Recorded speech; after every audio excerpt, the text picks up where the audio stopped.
होई माता की कथा। हरे कृष्णा, राधे राधे। आप सभी को पता है कि कार्तिक का महीना लग गया है और सभी औरतें अपने बच्चों के लिए अष्टमी वाले दिन होई अष्टमी का व्रत करती हैं।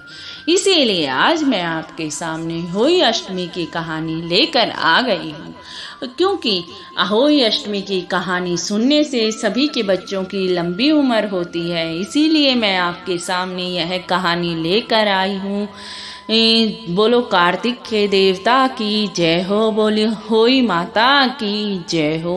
लेकिन इससे पहले मैं आपको गणेश जी की कहानी सुनाऊंगी, क्योंकि किसी भी कहानी को कहने से पहले गणेश जी भगवान का आह्वान होता है। इसीलिए मैं आपको पहले गणेश जी की कहानी सुनाऊंगी और फिर होई माता की कहानी सुनाऊंगी। एक गणेश जी की कथा। एक बुढ़िया माई थी, रोज मिट्टी का गणेश बनाती थी। बेचारे का रोज ही गल जाता था और पूजा पाठ किया करती थी। अब रोज मिट्टी का गणेश बनाए और रोज गल जाए। अब बेचारी तंग हो गई थी, थक गई थी वो मिट्टी का गणेश बना बना के। अब पड़ोस में एक बनिया के घर बन रहा था। वो मिस्त्रियों से जाके बोली, बेटा मेरा पत्थर का गणेश बना दो, मैं रोज मिट्टी का गणेश बनाती हूँ, रोज ही गल जाता है। तो मिस्त्री बोले, मैया इतना तुम्हारा पत्थर का गणेश बनाएंगे, इतने हमारी दीवार न चिनेंगे। तो वो उन्होंने मना कर दिया। अब जब गणेश जी की कृपा ऐसी हुई, अब जब मिस्त्री दीवार चिने जब वो टेढ़ी हो जाए, जब चिने जब टेढ़ी हो जाए। अब शाम हो गई, बनिया आया, बोला आज तो तुमने कुछ भी नहीं किया। अब उन्होंने बनिया को सारी बात बता दी कि एक बुढ़िया माई आई थी, वो ऐसे ऐसे बोल रही थी। अब बनिया बुढ़िया माई के घर गया और बोला, मैया मैं तेरा सोने का गणेश बनवाऊंगा, तू उसकी पूजा करना, बस मेरी दीवार सीधी कर दे। बोली, बेटा मैं गणेश महाराज की कृपा मानती हूँ, इसीलिए गणेश महाराज जी से प्रार्थना करती हूँ। अब गणेश महाराज जी ने ये सुना तो उसकी दीवार सीधी हो गई। बुढ़िया जी को सोने के गणेश मिल गए। हे गणेश महाराज जी, जैसे बुढ़िया पे बरसे वैसे सब पे बरसना, जैसे बुढ़िया पर आपने कृपा दिखाई वैसे सब पर दिखाना, कहते सुनते हुकारे भरते सब पर दिखाना। बोलो गणेश जी महाराज की जय हो, बोलो होई माता की जय हो। कथा होई माता की। एक साहूकार था जिसके 7 बेटे और 7 बहू थी। एक बेटी थी। जब कोई मिट्टी लेने गई, मिट्टी खोदते समय ननंद के हाथ से साहू का बच्चा मर गया।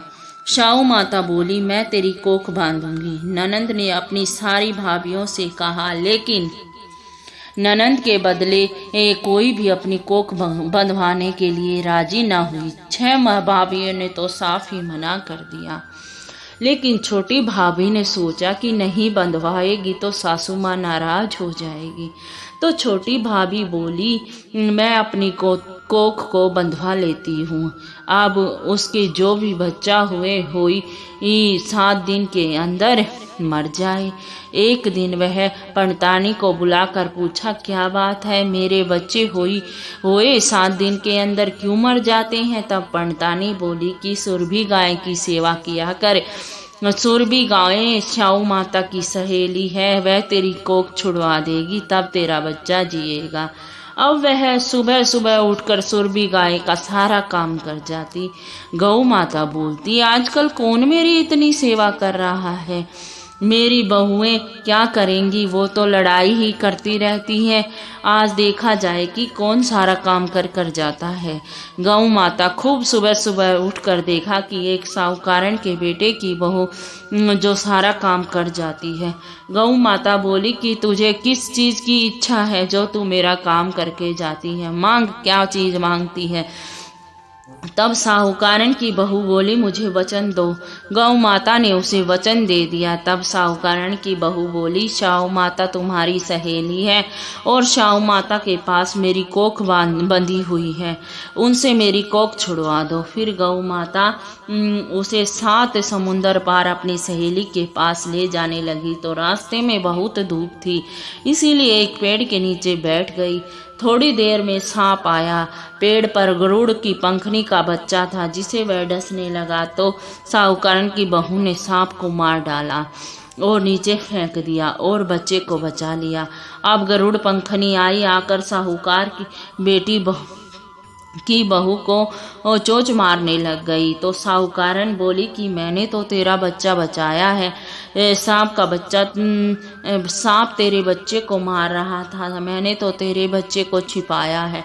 तब गरुड़ पंखनी बोली, मांग क्या मांगती है? वह बोली, मुझे 7 समुंदर पार शाहू माता रहती है, हमें तो तुम उनके पास पहुंचा दो। गरुड़ पंखनी ने अपनी पीठ पर बैठाकर दोनों जनों को शाहू माता के पास पहुंचा दिया।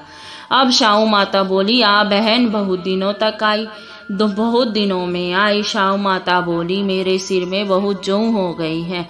गौ माता बोली, मेरे साथ जो है यह तुम्हारी जूं निकाल देगी। तो साहूकारन की बहू ने उसकी सारी जूं निकाल दी। शाहू माता बोली कि तुझे मेरी बहुत भलाई की है, तेरे 7 बेटे हों 7 बहू हों। बोली, मेरे तो एक भी बेटा नहीं है, 7 बेटे कहाँ से होंगे? शाहू माता बोली, क्यों नहीं होंगे? यह तब वह बोली कि मुझे वचन दो। तो शाहू माता बोली, वचन? ये वचन कुटती धोबी के कुंड की कंकरी। जब साहूकारन की बहू बोली, मेरी तो कोख तुम्हारे पास बंधी पड़ी है। तब शाहू माता ने कहा कि तूने तो मुझे ठग लिया, मैं तेरी कोख खोलती तो नहीं, लेकिन अब खोलनी पड़ेगी। जा, तेरे घर तुझे 7 बेटे मिलेंगे, 7 बहुएं मिलेंगी। तू 7 उजमन करियो, 7 होई मंडियो, 7 कढ़ाई करियो। वह घर गई तो देखा 7 बेटे थे, 7 बहू थे, बहुत सा धन हो रहा था। और उसने 7 होई मंडी, कोई दीवार पर, कोई मटके पर, कोई कहीं 7 उजमन करे, 7 कढ़ाई करी, पूजा कर लो, नहीं तो सब कोई रोने लग जाएगा। उसकी सास बोली। थोड़ी देर में उन्होंने वह देखकर आकर बोली कि चाची तो होई मांड रही है और उजमन हो रहा है। फिर दोरानी जिठानी दौड़ी गई, देखा कि वह तो कोख छुड़ा लाई। वह सब बोली, तुमने कोख कैसे छुड़ाई? वह बोली, मैंने तो कोख बंधाई नहीं थी, लेकिन शाहू के बच्चे मरने से कोख बंध गई थी।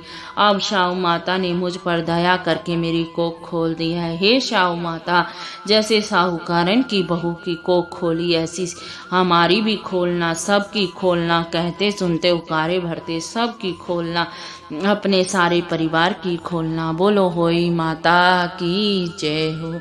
यहीं पर होई माता की कहानी समाप्त हो जाती है। मैं सभी औरतों से अनुरोध करती हूँ हाथ जोड़ के कि होई अष्टमी का व्रत अपने बच्चों के लिए ज़रूर ही करें, और जिनके बच्चे ना हों वो भी ज़रूर करें। होई माता की कृपा से उन्हें ज़रूर ही बच्चों की प्राप्ति होगी। तो जयकारा लगा देते हैं एक बार, बोलो होई माता की जय हो।